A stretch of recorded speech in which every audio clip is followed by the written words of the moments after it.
Mua ärsyttää, en saa kaikkea, mitä mä haluan merkkivaatteita. En todellakaan saa merkkivaatteita tai iPhonea. Mua ärsyttää itse merkkivaatteita, merkkinkiä, merkkien takia, niin edelleen. Miksi ei saa mitä haluaa? Mua se vituttaa ja ärsyttää, joo.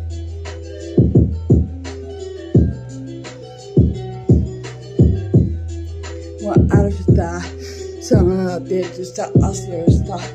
Aina ei saa mitä haluaa.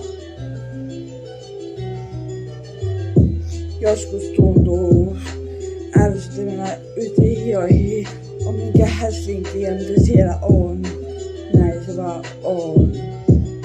Mua ärsyttää, jos vastaa herran ei jaksa puhua. Joskus tuntuu, että en halua mikään sanoa mitä aamulla.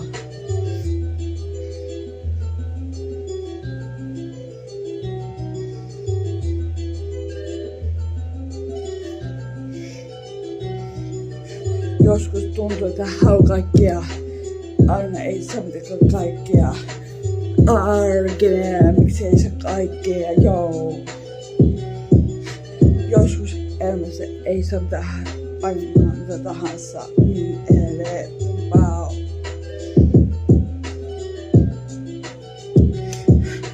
Äiti, minä haluan mitä tahansa. Laura, et saa mitä tahansa. Luulklaustar, saat mitä tahansa, et saa todellakaan kaikkia merkkikelloja.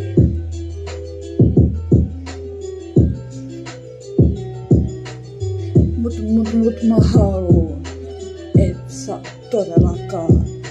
Aina ei saa mitä haluaa, vaikka joskus olis toiveena.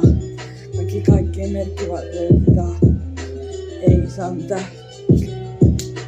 kallista. Maksaa aika paljonkin, niin edelleen pumpau. Mutta aina ei saa mitä haluaa. Aina ei saa haluaa. Tai joskus haluaa merkkivaatteita. En tiedä, jos ne menee rikkiä mitä tahansa. Näin se vaan on. Mut mä haluan merkkivaatteita. Mä vastaan Mäkinen, et saa kaikki mitä haluaa.